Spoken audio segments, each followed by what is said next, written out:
Hello my dear students, कैसे हैं आप सभी। मैं आपका अनूप सर। आज हम बात करने वाले हैं कि एक ट्राइंगल के अंदर सेंट्रोइड क्या होता है, इन सेंटर, ऑर्थो सेंटर और सरकम सेंटर। ये टॉपिक बहुत से चैप्टर्स के अंदर हमारे को प्रॉब्लम कर देता है। एक क्वेश्चन आ जाता है, फिर बच्चों को प्रॉब्लम क्रिएट हो जाती है कि ये आते कहाँ से हैं, कैसे करना है इन क्वेश्चंस को। तो देखो, हम सिंपली एक छोटी सी बात पकड़ते हैं इनकी कि कैसे कैसे आते हैं, है ना, एक ट्राइंगल के अंदर। तो देखो, एक ट्राइंगल के अंदर मीडियन क्या होता है तुम्हें पता होना चाहिए, एंगल बाइसेक्टर क्या होता है पता होना चाहिए, एल्टीट्यूड क्या होता है नहीं पता, मैं बताऊंगा, रुको। परपेंडिकुलर बाइसेक्टर, तो ये 4 पॉइंट आने चाहिए। और तुम्हें ये पता करना है या याद रखना है कि सेंट्रोइड मीडियन से रिलेटेड होता है, इन सेंटर एंगल बाइसेक्टर से, ऑर्थो सेंटर एल्टीट्यूड से रिलेटेड होता है और सरकम सेंटर परपेंडिकुलर बाइसेक्टर से रिलेटेड होता है। देखो, सबसे पहले मैं मीडियन की बात करता हूँ।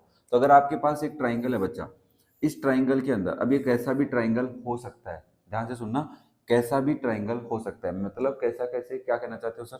मैंने कहा ये राइट एंगल हो सकता है, स्केलियन हो सकता है, आइसोसेलेस हो सकता है और इक्विलेटरल, 4 पॉसिबल ट्राइंगल्स में से।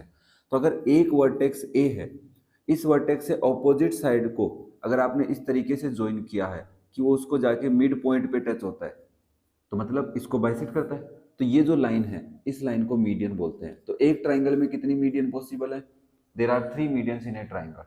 सिमिलरली एंगल बाइसेक्टर का मतलब क्या है कि अगर आपके पास एक ट्राइंगल है, कैसा भी ट्राइंगल है, समझाने के लिए मैं एक बार, क्या लग रहा है, इक्विलेटरल सा लग रहा है, ठीक है ना। तो ये अगर आपका एक एंगल है, इस एंगल का अगर आपने बाइसेक्टर ड्रॉ किया, मतलब इस एंगल का बाइसेक्टर मतलब इस एंगल को 2 इक्वल पार्ट्स में डिवाइड करता है, तो वो अगर आपने ड्रॉ किया तो इसको बोलते हैं एंगल बाइसेक्टर। एक ऐसी लाइन है जो एंगल को क्या कर रही है, बाइसेक्ट करती है, तो इसको बोलते हैं angle bisector of a triangle. तो there are 3 angle bisector in a triangle. तो ऑब्वियसली यहाँ से भी एक बाइसेक्टर आएगा, यहाँ से भी एक बाइसेक्टर आएगा, और ये जो एंगल बाइसेक्टर होते हैं ये भी एक पॉइंट से जाते हैं, मतलब कोलिनियर होते हैं। ये भी एक पॉइंट से जाते हैं। मीडियंस, अगर आप 3 मीडियंस ड्रॉ करोगे तो ये तीनों मीडियंस एक पॉइंट से होके जाएंगे। फिर आप बात करते हैं एल्टीट्यूड की। तो अगर आपके पास एक ट्राइंगल है, इस ट्राइंगल में इस लाइन, इस वर्टेक्स से अगर आपने परपेंडिकुलर ड्रॉ किया, जरूरी ही नहीं मिड पॉइंट से जाएगा, ये जरूरी नहीं है। सिमिलरली इस पॉइंट से, इस वर्टेक्स से भी आपने अगर एक परपेंडिकुलर ड्रॉ किया इस सामने वाले पे, और ऐसे ही यहाँ से किया, तो ये परपेंडिकुलर्स भी को इंटीरियर होते हैं ना, को इनसाइड, हाँ, को लीनियर बोल सकते हैं कि एक ही पॉइंट से होके जाते हैं, ठीक है ना। को इनसाइड बोलते हैं, एक ही पॉइंट से होके जाना, ठीक है। तो इस पॉइंट को हम क्या बोलेंगे, ऑर्थो सेंटर, मतलब एल्टीट्यूड समझ में आएगा, ठीक है। फिर हम परपेंडिकुलर बाइसेक्टर ड्रॉ करते हैं। तो अगर आपके पास एक ट्राइंगल है, इस ट्राइंगल में अगर आपने इस लाइन का परपेंडिकुलर बाइसेक्टर ड्रॉ किया, कंपास को यहाँ पुट करते हैं, आपसे ज्यादा ओपन करते हैं, एक आर्क ऊपर एक आर्क नीचे। सिमिलरली इस वर्टेक्स पे पुट करते हैं और एक आर्क ऊपर एक आर्क नीचे। तो ये जो लाइन होती है, इस लाइन को बोलते हैं perpendicular bisector of this line. तो ऐसे अगर आपने 3 परपेंडिकुलर बाइसेक्टर ड्रॉ किए तो वो तीनों भी किसी एक पॉइंट पे आके मिलते हैं, ठीक है, इस पॉइंट पे आके मिले। तो ये जो पॉइंट है इसको क्या बोलते हैं, सरकम सेंटर, ठीक है।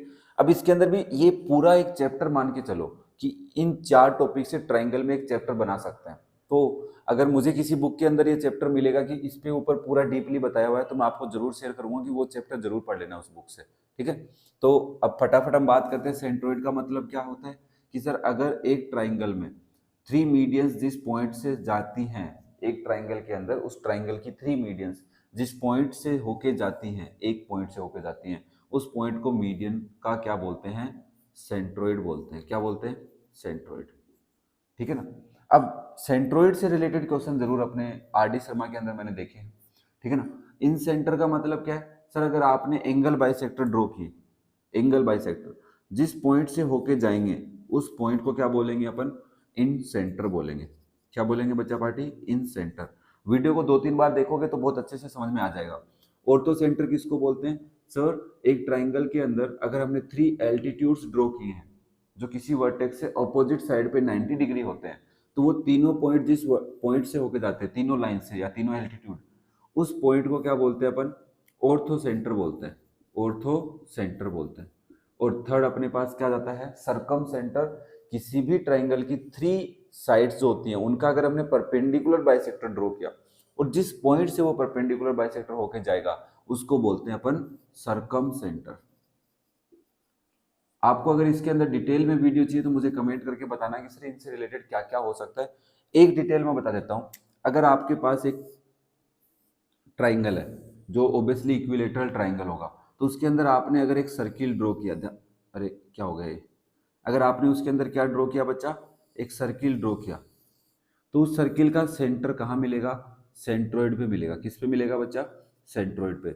इसके अंदर मैं ज़्यादा डीपली बात नहीं करूँगा। तो इसका मतलब अगर आपने ये लाइन ड्रॉ की तो ये परपेंडिकुलर भी होगी, इसकी बाइसेक्ट भी होगी, और ये जो पॉइंट है ये क्या है, ये मीडियन बन जाएगी। मीडियन भी है और एल्टीट्यूड भी है।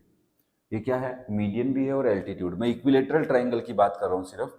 तो आप समझेंगे कि सर ये जो लाइन है, ये मान लेते हैं पॉइंट डी है, ये पॉइंट ए है, और ये पॉइंट मान लो पी है। तो ए डी और पी डी पी का रेशियो क्या रहेगा, 2:1 में।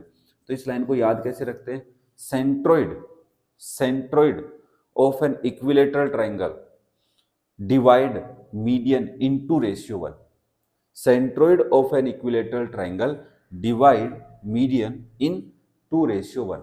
सिमिलरली ध्यान से सुनना, अगर ये आपके पास एक ट्राइंगल है और इस ट्राइंगल में आपने अगर ये सर्किल ड्रॉ किया जो वर्टेक्स से होके जाता है, ये तीनों साइडों को टच कर रहा है, ये वर्टेक्स से होके जा रहा है, इक्विलेटरल ट्राइंगल की बात कर रहा हूं।